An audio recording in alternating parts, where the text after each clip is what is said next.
We had tons of prints and styles. All the stores had all the stock that they need. Of course, not too much, but the right amount to fill the demand that we'd created. And we layered in influencer campaigns. We layered in press outreach all around this dress moment.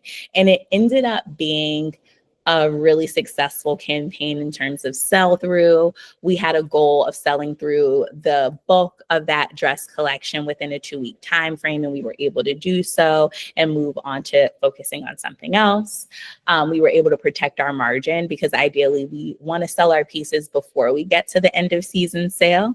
So if we're able to move them before then, we're protecting our margin and we're keeping more money in the business. And the campaign success tied directly to product readiness.